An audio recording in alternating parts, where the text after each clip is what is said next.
Bismillahirrahmanirrahim. Assalamu alaikum students. How are you?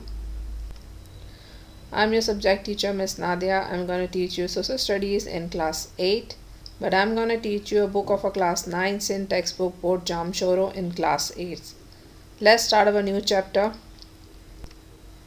Chapter number 7 for the final term, the population of Pakistan. According to the chapter, we will discuss about the population of Pakistan. How much population are in Pakistan? What is the distribution and ratio of the population according to the profession, according to the density of a per square kilometer, according to the male and female ratio, according to the literacy rate. We will discuss all the things in this chapter, the population of Pakistan. The first heading will be demography. The study of a changing number of birth and death in a society over a specific period of time is called demography. The demographic data and its main characteristics are vital for the purposeful planning. Demo mean people, graphy mean to study. Here we are studying about the people of particular area and a place or a country. We will detail study about the birth and a death.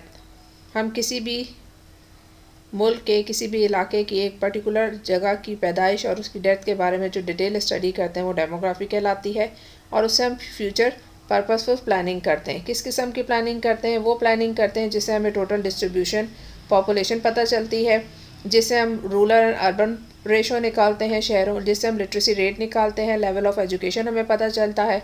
हमें ये पता चलता है कि आपके मुल्क में किस हिसाब से आबादी बढ़ रही है, पॉपुलेशन ग्रोथ हो रही है, और पर स्क्वायर किलोमीटर में लोग कितने रहते हैं, और आपके मुल्क का मेन ऑक्यूपेशन, मेजर ऑक्यूपेशन क्या है, उसके अलावा और ऑक्यूपेशंस क्या हैं. The process of gathering data about the above mention characters is called census. अब बात आती है कि जब हम डिटेल स्टडी करते हैं बर्थ और डेथ के about the specific population of particular area and a country, तो वो हम गैदर किससे करते हैं? सारी इन्फॉर्मेशन हम जो गैदर करते हैं वो सेंसस के ज़रिए से, जिसे कहते हैं मरदमशुमारी. Generally this take place after a 10 year, ये हर 10 साल बाद होती है. The first ever census in South Asia took place in the year 1872. South Asia में before the independence of Pakistan 1872 में हुई थी. इन पाकिस्तान फर्स्ट टाइम 1951 में हुई, in second time 1961, third time in 1972. Because in 1971 it could not happen due to the fall of East Pakistan. फिर उसके 9 साल बाद हुई 1981 में. अनफॉर्चुनेटली जो आपके पास 1991 में होनी चाहिए थी वो नहीं हो पाई. वो तकरीबन 17 साल बाद आपके पास आपका फिफ्थ सेंसस हुआ जो 1998 में हुआ. Population size and composition. Pakistan की पॉपुलेशन साइज और इसको किस तरीके से डिस्ट्रीब्यूट किया गया उसके बारे में हम डिस्कस करेंगे. Pakistan is densely populated country with a density of 166 person per square kilometre, but it is not evenly distribute. Pakistan बहुत ज़्यादा आबादी वाला मुल्क है, ठीक है. पाकिस्तान के पर स्क्वायर किलोमीटर, जैसे इमेजिन 1 स्क्वायर किलोमीटर बॉक्स, ठीक है, पर स्क्वायर किलोमीटर में 166 लोग रहते हैं, बट ये एक्चुअल पिक्चर नहीं है. The following chart shows the 1998 population. हम इस फॉलोइंग चार्ट में 1998 सेंसस को हम देखेंगे.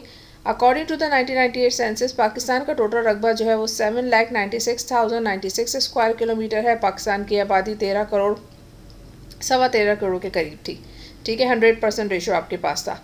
आपकी आबादी को आपके जो है एरिया से जब डिस्ट्रीब्यूट किया गया, डिवाइड किया गया, तो पता चला कि पाकिस्तान के पर स्क्वायर किलोमीटर में 1 स्क्वायर किलोमीटर का बॉक्स बना दिया जाए तो उसमें आपके पास तकरीबन 166 लोग रहते हैं. सेकंड नंबर पे आपके पास बलूचिस्तान आता है. बलूचिस्तान 347 तकरीबन 3.5 लाख है. उसकी आबादी 65 लाख के करीब थी. उसको जब डिवाइड किया गया तो पता चला 19 लोग पर स्क्वायर किलोमीटर रहते हैं. फिर आपके पास सेकंड नंबर पर पंजाब आता है. पंजाब तकरीबन 2.5 लाख के करीब आपके पास एरिया है. उसकी आबादी 7.25 करोड़ के करीब थी. जब उसको डिवाइड किया गया तो पता चला 358 पर स्क्वायर किलोमीटर लोग आपके पास रहते हैं. 358 पर स्क्वायर किलोमीटर के हिसाब से रहते हैं. एरिया वाइज बलूचिस्तान सबसे बड़ा प्रोविंस है मगर उसकी पॉपुलेशन कम है. सेकंड नंबर पंजाब आता है आपके पास, उसके पास सबसे ज़्यादा आपके पास पर्सन पर स्क्वायर किलोमीटर है. फिर हमारे पास दूसरे नंबर पे आपके पास जो सिंध आता है तकरीबन 1.5 लाख के करीब उसका रकबा है. उसकी आबादी आपके पास 3 लाख, ठीक है. 3 लाख के करीब आपके 3 करोड़ के करीब उसकी तकरीबन आबादी थी, 3 करोड़ के करीब। जब उसको डिवाइड किया गया उसके एरिया से पता चला 218 लोग पर स्क्वायर किलोमीटर में रहते हैं। फिर आपके पास आया खैबर पख्तूनख्वा, जिसका एरिया तकरीबन 74,000 के करीब था, 74,000.5 के करीब एरिया था। उसकी आबादी तकरीबन 1.25 करोड़ के करीब उसकी आबादी। जब उसको डिवाइड किया गया तो पता चला सिंध से भी ज़्यादा आपके पास KPK में जो है आबादी का प्रेशर है। फिर आपके पास फाटा आया। फाटा तकरीबन 27,220 पर स्क्वायर किलोमीटर एरिया और वहाँ की आबादी आपके पास 31 लाख एटलीस्ट 32 लाख के करीब आबादी थी। उसको जब डिवाइड किया गया तो पता चला 117 पर स्क्वायर किलोमीटर के हिसाब से लोग रहते हैं। फिर इस्लामाबाद को डिवाइड किया गया।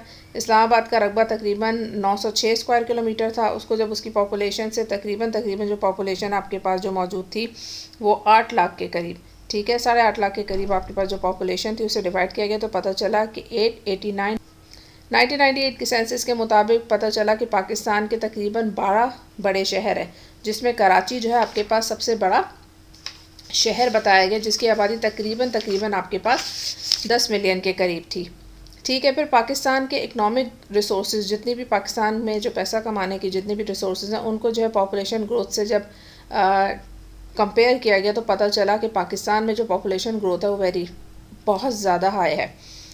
इसका अंदाज़ा कैसे लगाया गया कि 1981 से 1998 द पॉपुलेशन ग्रोथ को पर एनम पर साल के जब पर ईयर के हिसाब से जब उसको डिवीजन किया गया तो पता चला 2.6% के हिसाब से पाकिस्तान के डबल जो है आबादी हर साल बढ़ रही थी। जब उसे दुनिया से डिवीजन किया गया तो पता चला दुनिया में 1.5 पर एनम के हिसाब से आबादी बढ़ रही थी। जब उसे एशिया से जो है कंपेयर किया गया तो एशिया आपके पास सबसे ज़्यादा पॉपुलेटेड कॉन्टिनेंट है। पता चला कि एशिया में 2% पर एनम के हिसाब से आबादी बढ़ी। सब में पाकिस्तान में सबसे ज़्यादा आबादी का प्रेशर था।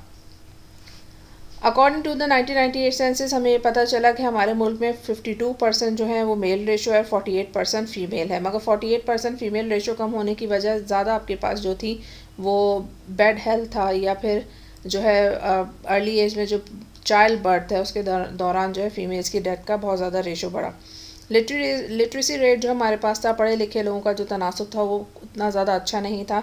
1951 में जो 13% था, 50 साल गुजर जाने के बावजूद भी सिर्फ 45% आपके पास मौजूद था। अच्छा जी, हमारे यहाँ मेजॉरिटी ऑफ लोग जो है हमारे पास लोग जो थे ज़्यादातर लोग उनके रहने का या वो जो कमाने का जो लाइवलीहुड था, ज़िंदगी गुजारने का वो जो प्रोफेशन था या पेशा था जिस पे वो लोग रिलाई करते थे वो एग्रीकल्चर था।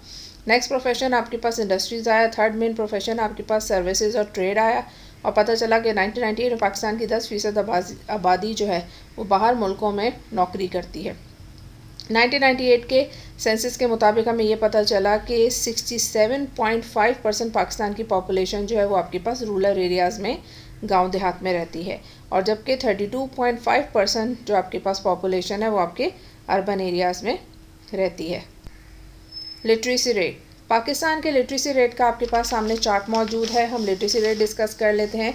Literacy is a great curse which hamper progress and development of the country. Illiteracy आपके पास जो है जहालत जो है वो एक बददुआ के तौर पे काम करता है जो आपके मुल्क की तरक्की और उसकी खुशहाली में एक बहुत बड़ी रुकावट है। Literacy rate in Pakistan remain quite low because of the slow economic progress, ठीक है। पाकिस्तान में हमेशा से जो है आपके पास तालीम का जो तनासुब था वो कम रहा। उसकी सिर्फ और सिर्फ वजह ये थी पाकिस्तान की इकनॉमिक प्रोग्रेस, पाकिस्तान की माशी हालात, पैसा कमाने की जो रिसोर्सेज हैं एक्सपोर्ट वो हमेशा से कम थी।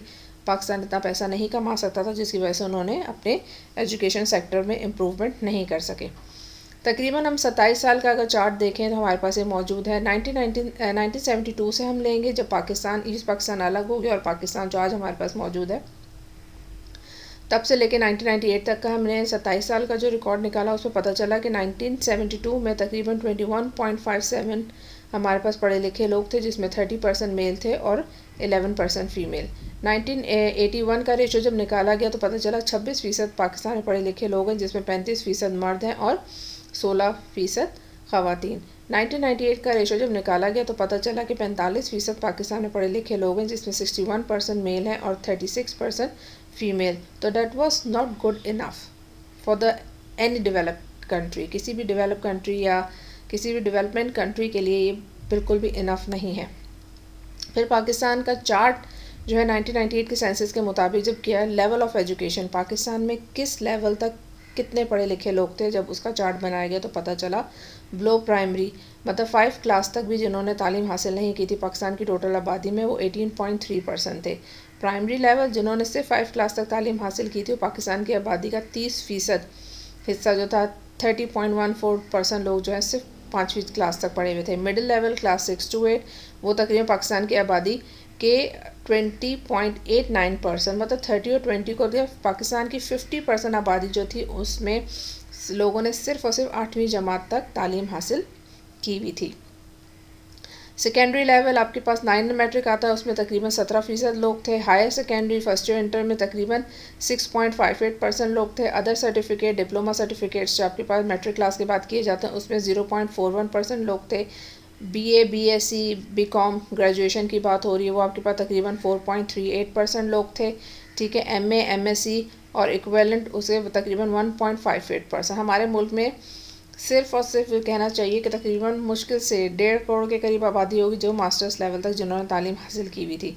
अदर्स आपके पास एमफिल और पीएचडी की बात हो रही है तो पाकिस्तान में 0.44% लोग थे जो उस वक्त उनका रुझान था एमफिल और पीएचडी की तरफ जाने के लिए। तो अगर हम इकनॉमिक डेवलपमेंट की बात करें तो किसी भी मुल्क का ये लिटरेसी रेट जो है वो इनफ नहीं है। अगर आपको अपने आप को डेवलप कंट्री बनाना है तो आपके मुल्क में 98 to 100% लिटरेसी रेट होना चाहिए जो आपके पास मॉडर्न टेक्नोलॉजी पे डिपेंड करता हो, जिसमें मॉडर्न इंफॉर्मेशन मॉडर्न टेक्नोलॉजी सब कुछ मौजूद है जिसके ज़रिए से आप अपने बच्चों को अवेयर कर सकें। अगर हमने बेहतरीन तरीके से अपने मुल्क को तरक्की याफ्ता करना है तो हमें बेहतरीन तरीके से इन्वेस्टमेंट करनी पड़ेगी ह्यूमन रिसोर्स पे। हम जितना अपने लोगों पे इन्वेस्ट करेंगे उतना ही उसका आउटपुट हमें मिलेगा। इसकी एग्जांपल हमारे पास इस तरह आती है, हम सिंगापुर की मिसाल ले सकते हैं। सिंगापुर आपके पास उस वक्त 1998 में 3.5 मिलियन आपके पास तकरीबन 35 लाख के करीब वहाँ पर लोग रहते थे और उनका सालाना इनकम जो एक्सपोर्ट के ज़रिए से वो कमाते थे वो 150 बिलियन डॉलर्स था। मगर पाकिस्तान के मुकाबले में पाकिस्तान की आबादी 13 करोड़ से भी ज़्यादा थी और उसके मुकाबले में पाकिस्तान की जो सालाना इनकम थी वो सिर्फ और सिर्फ 12 मिलियन थी। That was not good enough for the people of Pakistan. I hope कि आपको ये लेक्चर समझ में आया होगा। अगर आपके पास कोई क्यूरीज हैं तो do contact me. Take care, अल्लाह हाफिज़।